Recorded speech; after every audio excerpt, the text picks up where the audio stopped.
Welcome to day 152 of our one-year Bible reading plan. Today we'll read Job chapters 21 through 24. Before you begin, remember that it helps to establish a daily reading time. Begin with a short prayer, asking the Holy Spirit for wisdom and understanding. Always read for understanding and to hear from God. Not just to finish today's reading, please like, subscribe, and share this video to bless someone else. Now, let's begin. Job chapter 21, verse 1. Then Job replied, "Listen carefully to my words, let this be the consolation you give me. Bear with me while I speak, and after I have spoken, mock on. Is my complaint directed to a human being? Why should I not be impatient? Look at me and be appalled. Clap your hand over your mouth. When I think about this, I am terrified. Trembling seizes my body. Why do the wicked live on, growing old and increasing in power? They see their children established around them, their offspring before their eyes. Their homes are safe and free from fear. The rod of God is not on them." Verse 10. Their bulls never fail to breed. Their cows calve and do not miscarry. They send forth their children as a flock. Their little ones dance about. They sing to the music of timbrel and lyre. They make merry to the sound of the pipe. They spend their years in prosperity and go down to the grave in peace.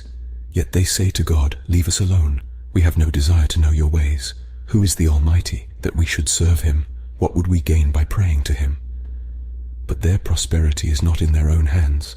So I stand aloof from the plans of the wicked. Yet how often is the lamp of the wicked snuffed out?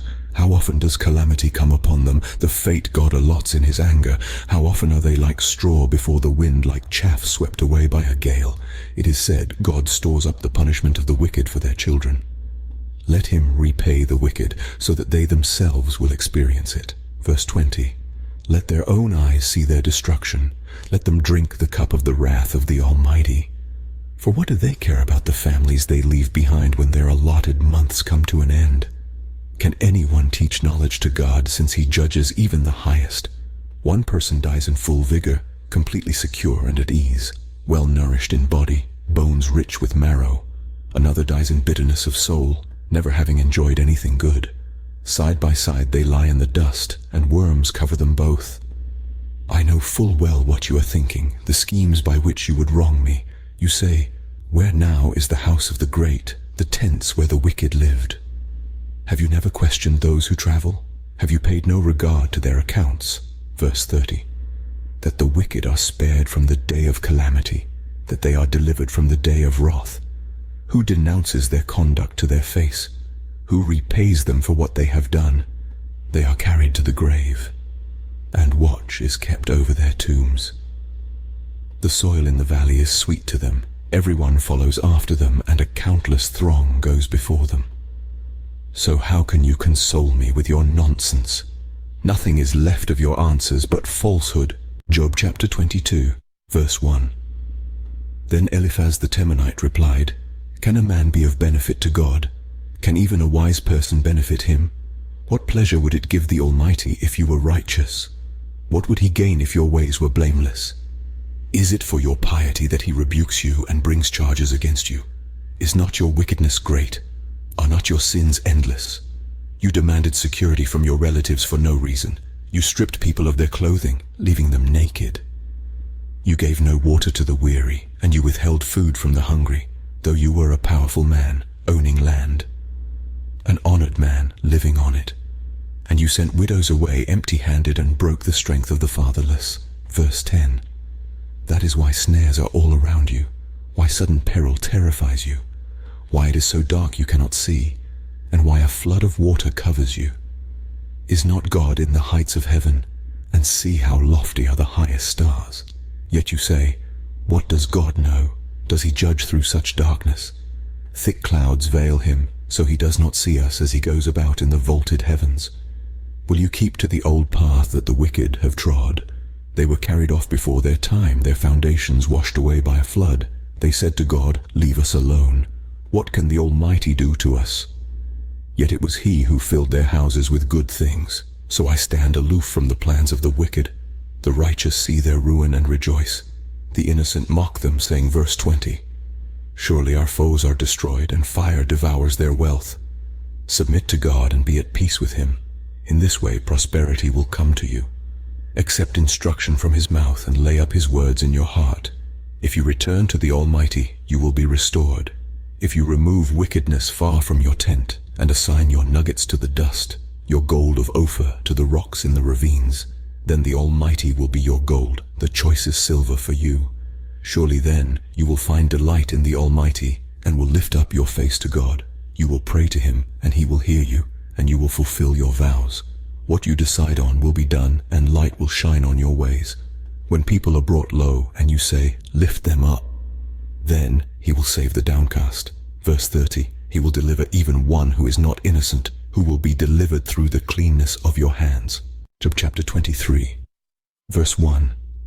Then Job replied, even today my complaint is bitter. His hand is heavy in spite of my groaning. If only I knew where to find him. If only I could go to his dwelling.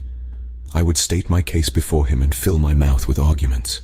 I would find out what he would answer me, and consider what he would say to me. Would he vigorously oppose me? No, he would not press charges against me. There the upright can establish their innocence before him, and there I would be delivered forever from my judge. But if I go to the east, he is not there. If I go to the west, I do not find him. When he is at work in the north, I do not see him. When he turns to the south, I catch no glimpse of him. Verse 10. But he knows the way that I take. When he has tested me, I will come forth as gold. My feet have closely followed his steps. I have kept to his way without turning aside. I have not departed from the commands of his lips. I have treasured the words of his mouth more than my daily bread. But he stands alone, and who can oppose him? He does whatever he pleases. He carries out his decree against me, and many such plans he still has in store. That is why I am terrified before him. When I think of all this, I fear him. God has made my heart faint. The Almighty has terrified me. Yet I am not silenced by the darkness, by the thick darkness that covers my face. Job chapter 24, verse 1. Why does the Almighty not set times for judgment? Why must those who know him look in vain for such days? There are those who move boundary stones, they pasture flocks they have stolen. They drive away the orphan's donkey and take the widow's ox in pledge. They thrust the needy from the path and force all the poor of the land into hiding. Like wild donkeys in the desert, the poor go about their labor of foraging food. The wasteland provides food for their children. They gather fodder in the fields and glean in the vineyards of the wicked. Lacking clothes, they spend the night naked. They have nothing to cover themselves in the cold. They are drenched by mountain rains and hug the rocks for lack of shelter. The fatherless child is snatched from the breast. The infant of the poor is seized for a debt. Verse 10. Lacking clothes, they go about naked. They carry the sheaves, but still go hungry. They crush olives among the terraces. They tread the winepresses, yet suffer thirst. The groans of the dying rise from the city, and the souls of the wounded cry out for help. But God charges no one with wrongdoing. There are those who rebel against the light, who do not know its ways or stay in its paths. When daylight is gone, the murderer rises up, kills the poor and needy, and in the night steals forth like a thief. The eye of the adulterer watches for dusk. He thinks, no eye will see me, and he keeps his face concealed. In the dark, thieves break into houses, but by day they shut themselves in. They want nothing to do with the light. For all of them, midnight is their morning. They make friends with the terrors of darkness. Yet they are foam on the surface of the water. Their portion of the land is cursed, so that no one goes to the vineyards.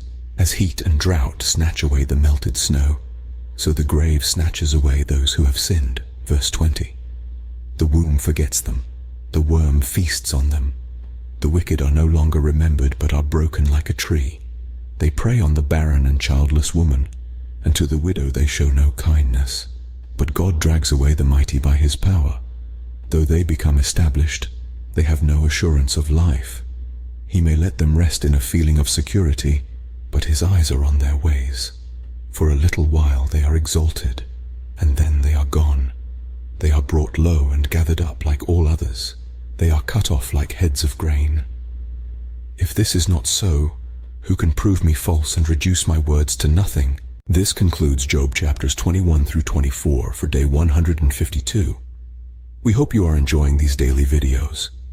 Remember to check the description box for links and resources. Thank you for watching.